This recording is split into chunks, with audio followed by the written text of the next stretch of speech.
strength is about her obsession with exercise and all the psychological and physical reasons that have fed that obsession. She also wrote the graphic memoir Fun Home that was adapted into the Tony Award-winning musical Fun Home. Um, how have you drawn yourself differently as you've gotten older? Because you started, how long have you been drawing yourself in your comics? Bectel. I I wonder if I've haven't. read one of her I guess comics. I She first did drew comics myself before this.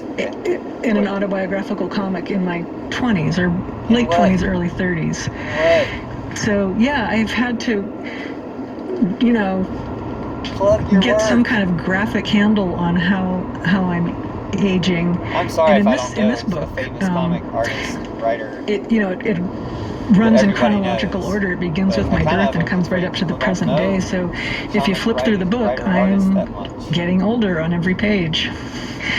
I draw myself in a sort of simplified manner, and sometimes I feel like Well, it I makes more sense that she's an cultivate my artist personal and a appearance so comic that I artist look more like my drawings. instead of Like someone who just wrote a I have book. kind I of don't know a what that is. I guess she gives her more cartoonish credit. haircut that's easy to draw, and I wear these, Talent glasses. of drawing comes into So it's play. very easy.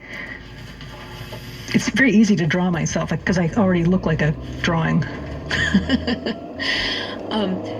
During the course of your book, feeling, like being a cartoon. in the book itself, your mother dies of cancer, and it's during the period, I guess, around 2014 or 2012 when Fun Home was first published.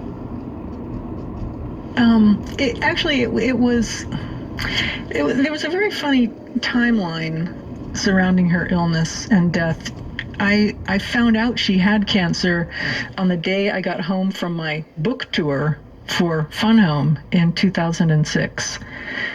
I had been in touch with her during this whole tour, checking in. I knew she was having a polyp removed from her colon, but she didn't tell me until I'd actually gotten home from the book tour that it had been cancerous. She was trying to she didn't want me to worry while I was out, doing my book tour. And then she was, fighting cancer. And this was interesting because I was starting to work on a second memoir, which was about her, and I guess that when they say was graphic novel, maybe they really, don't mean comic. it was somehow something I felt I had to do. I didn't like that I was doing it. I felt like I'd already intruded enough on my mother's life, but somehow I was compelled to keep writing about, this family drama. And it turned into a memoir about her, and I was writing it all the while that she was sick and going through chemo, and she was a very valiant cancer patient. She would hate to hear me use that word. She hated all those cancer narratives, of surviving and thriving. And in fact, she was quite private. She didn't want people to know she was sick. Her possible death was kind of looming over this whole book as I wrote about her. I didn't know if she was even going to live to see the book, but she did, which I'm very grateful for. And that book came out in 2012, and at the same time, Fun Home had been getting turned into a musical, but it hadn't actually opened yet. And in fact, my mother died like about 5 months before Fun Home opened at the Public Theater off Broadway.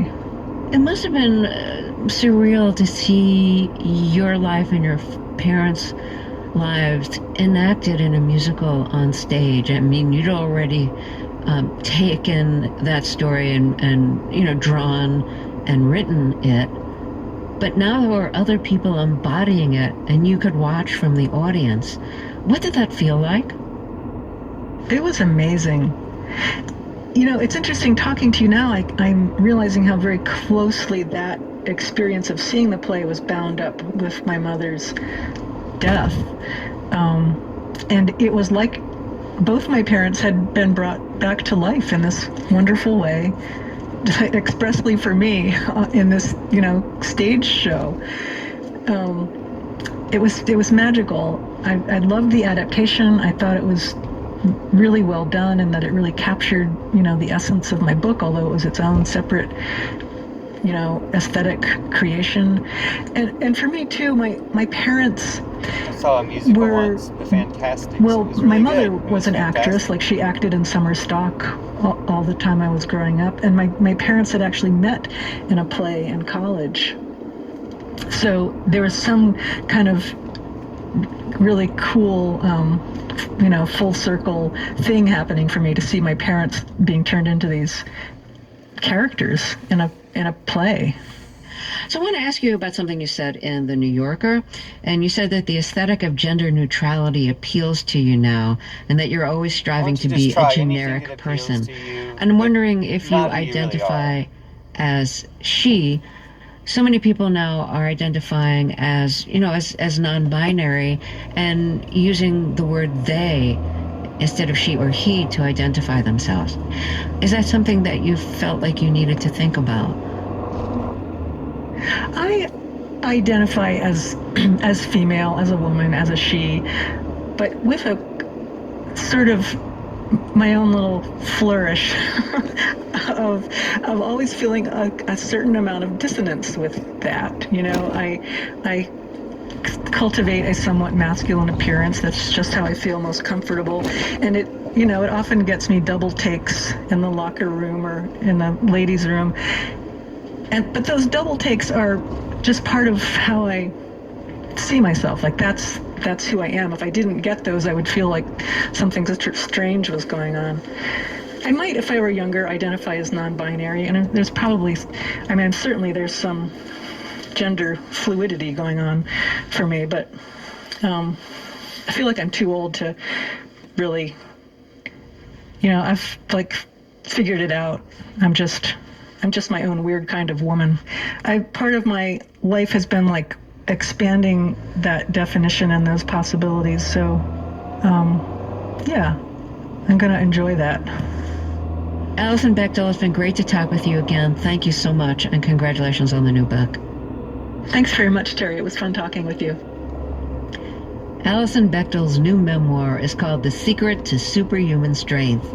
Coming up, Justin Chang reviews one of the best films he's seen so far this year. It's called The Disciple. This is Fresh Air. Fresh air. See how it says fresh air, very vivified.